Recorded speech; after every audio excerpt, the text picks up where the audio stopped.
बीते 7 सितंबर 2023 को ग्रेटर नोएडा के धनकोर में दोहरे हत्याकांड को अंजाम दिया गया। इस मामले में पुलिस ने सनसनीखेज खुलासा किया है। इस हत्याकांड को किसी और ने नहीं बल्कि बेटे ने अंजाम दिया है। आरोपी ने अपने पिता के अलावा अपने दादा को भी फावड़े से वार करके मौत के घाट उतार दिया। आरोपी की उम्र केवल 21 वर्ष है। जांच के दौरान पुलिस ने राजकुमार के बेटे जैस्मीन को गिरफ्तार किया है। जैस्मीन की उम्र अभी केवल 21 साल है। पुलिस ने जब आरोपी से हत्याकांड को अंजाम देने का कारण पूछा तो उसने हैरान कर देने वाला जवाब दिया। जैस्मीन के पिता राजकुमार के पास करोड़ों रुपए की संपत्ति थी। उसके बावजूद भी राजकुमार की पत्नी फ्लैट्स में झाड़ू पोंछा और बर्तन धोती थी। पिता केवल अपने ऊपर पैसे खर्च करता था और घर वालों पर ध्यान नहीं देता था। घर में बड़ी बहन है जिसकी उम्र 23 साल है।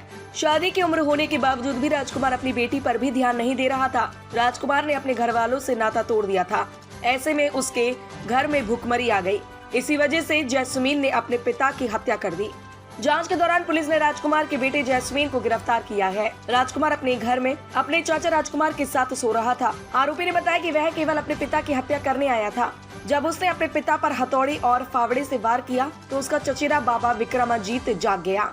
आरोपी को डर था कि अगर बाबा ने सब देख लिया तो वह बता देगा और वह पकड़ा जाएगा। इस वजह से जैस्मीन ने ना चाहते हुए भी अपने बाबा की हत्या की। क्या है पूरा मामला और क्या निकल सामने आया?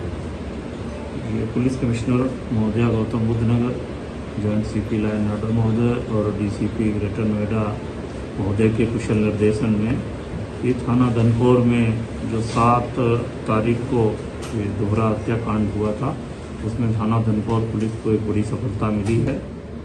जैसा कि आप सब लोग विदित हैं कि उसमें एक व्यक्ति की हत्या हो गई थी और एक व्यक्ति घायल था। बाद में जाकर के वो यथार्थ हॉस्पिटल में उसकी मृत्यु हो गई थी और उसके अनावरण के लिए ये टीमें लगी हुई थी। सर्विलांस सेल और अन्य जो मैनुअल इंटेलिजेंस था उसके आधार पर हम लोग इसमें अनावरण करने में सफल रहे हैं। और इसमें जो मृतक विक्रमाजीत था उसके बेटे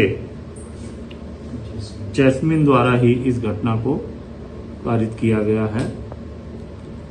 इसने जो पिता के द्वारा परिवार के प्रति बेरुखी थी, इसकी माता को तलाक देना तथा धीरे धीरे संपत्ति को बेच करके और उससे शूटिंग का अन्य सामान खरीदने और अन्य लोगों को अपना पैसा देने तथा परिवार की कोई मदद न करने तथा परिवार के प्रति कोई जिम्मेदारी न उठाने और परिवार के द्वारा अपनी आर्थिक विपन्नता के कारण दुखी होकर के इसने उस घटना को कारित किया गया।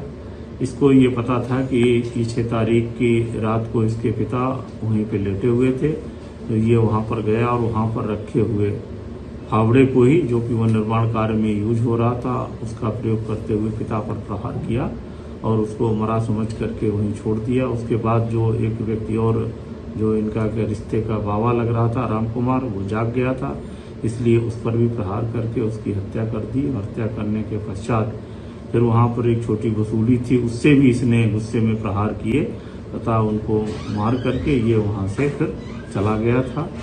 इस घटना में प्रयुक्त जो फावड़ा था और छोटी वसूली थी उसको भी बरामद कर लिया गया है और साक्ष्य संकलन करके इसमें इनको जेल रवाना किया जा रहा है और शेष साक्ष्य संकलन की कार्रवाई शीघ्र पूर्ण करके इस विवेचना का सफल समापन किया जाएगा। सर, ये यूट्यूबर भी था क्या? ये इसका फादर यूट्यूबर नहीं था। इसके अन्य एक व्यक्ति जो इसके फादर के साथ काम कर रहा था वो यूट्यूबर था। इसका फादर लेखक था। ताज़ा खबरों से जुड़े रहने के लिए हमारे चैनल को सब्सक्राइब करें और बेल आइकन को दबाना ना भूलें ताकि हर खबर की नोटिफिकेशन आपको मिलती रहे।